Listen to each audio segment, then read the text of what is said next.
fires in early January for Waruna Yarloop, as you know better than anyone, extremely fierce, caused by lightning strike and natural event, made worse by extreme weather conditions, fire that were dangerous, extreme, unpredictable. The damage immense. 69,000 hectares of forest burned out, 166 homes lost, most of those in Yarloop, but also rural properties, sheds, fences, livestock, and tragically the loss of 2 lives in Yarloop, and also we had the loss of Western Power. Local volunteers, the local volunteer bushfire brigades, the local chiefs, fire control officers and the local government, and it was good to see that someone actually understood that and embraced it throughout their comments in this report. So it's good to see that there are some people that will recognise that, and that's what we need to do. We need to build up that knowledge base in the management side with volunteers, with local communities, and build the resilience across the state, not just in one cell. It needs to be embraced across the state, like everything's happening in Rangoon, Valley, that those people in those areas actually are integral part of the fire suppression effort and the management of decision-making process. To exclude guys like the one standing behind me, it's fraught with danger, and you're going to be making the wrong decision. These guys behind me have got years and years of experience and knowledge, and a lot of people don't realise that they volunteer, that they're only educated or whatever, but I can tell you, a lot of these guys here behind me actually have more qualifications.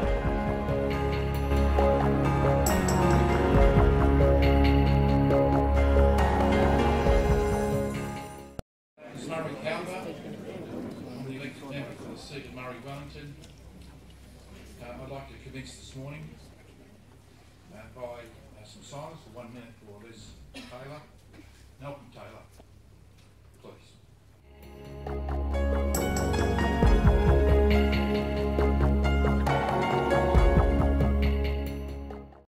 See such a good turnout, healthy turnout today with a lot of interest in this particular issue.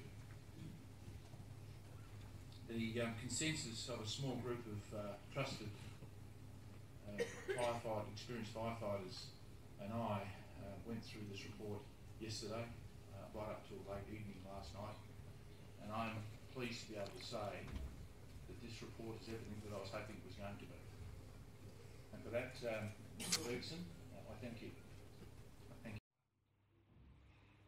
The Special Inquiry has heard a wide spectrum of views. As I said, there are many familiar faces in the audience. We received 165 written submissions. 100 people attended oral hearings. 5 people gave oral evidence over the telephone. We listened to and spoke with 42 different organisations and community interest groups. And I'd like to thank each and every one of those people who contributed to the Special Inquiry. As you read the report, you'll see that it is heavily punctuated with your words.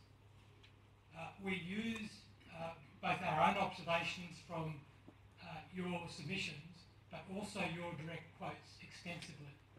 So I hope that many of you, when you read the report, will see your words and your intent reflected in my words. At the outset, I did not seek to cast blame. This is a very complex and unforgiving business that we become involved in with bushfire management. But on the evidence before me that was presented by all of the witnesses and written submissions, I found that people acted in good faith and to the best of their ability. This was a very complex fire, probably one of the most complex bushfires that I've ever seen. The incident management team did their best, but at some points they faced almost impossible odds outside of their control that were stacked against them. And so, where possible, rather than looking at individuals, I looked to the systems of work, because blame doesn't achieve progress, but looking at the systems of work and changing the systems of work looks to the future and a better future for Western Australians. I've made 17 findings on the fire and its management. And I might add that these findings have been made with the benefit of hindsight and the wisdom of many observers.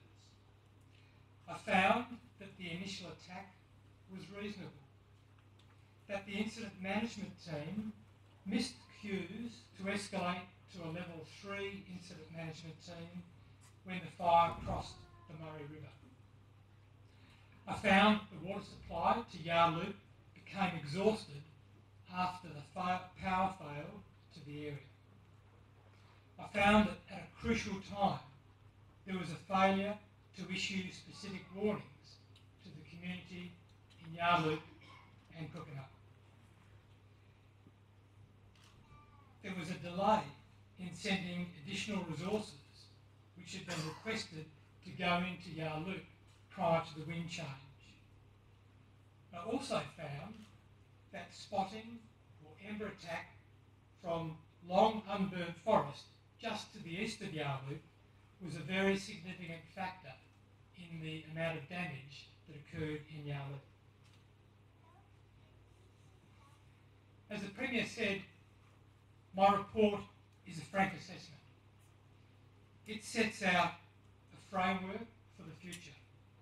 It identifies a number of what I believe serious shortcomings in the systems of work for managing rural fire in Western Australia.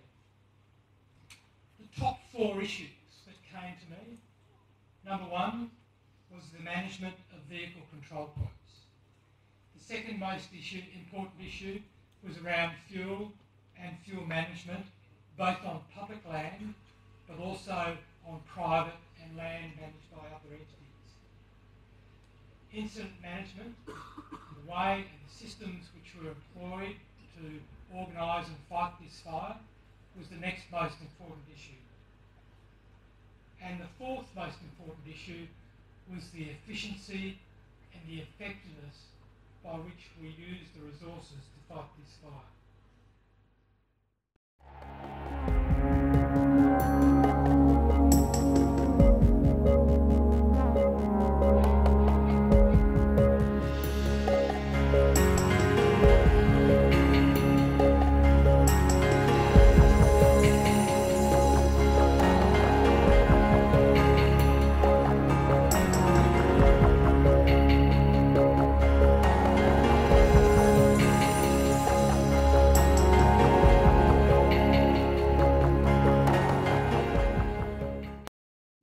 Well, the shift, if you have a look over the last, well, since the inception of FESA, there's been a slowly an erosion of the connection with the people on the ground to a very city-focused, response-focused direction. So once you take your attention off the mitigation and prevention and the preparedness elements, you're naturally going to need more in response. So it's not rocket science to work out for every dollar you spend in prevention and preparedness, you're going to save 9-10 times that come response.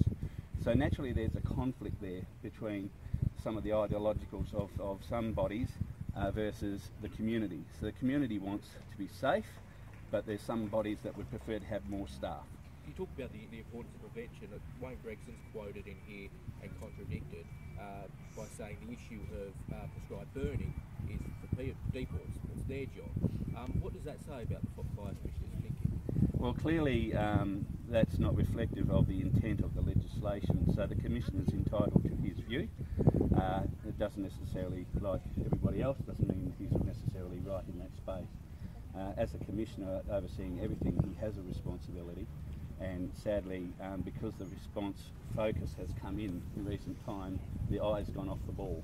So we need to get the eye back on the ball, and certainly the establishment of an independent rural fire service is the only way we're going to see any true, real, on-the-ground change, so long as they embrace the community at the local level and the volunteers at the local level.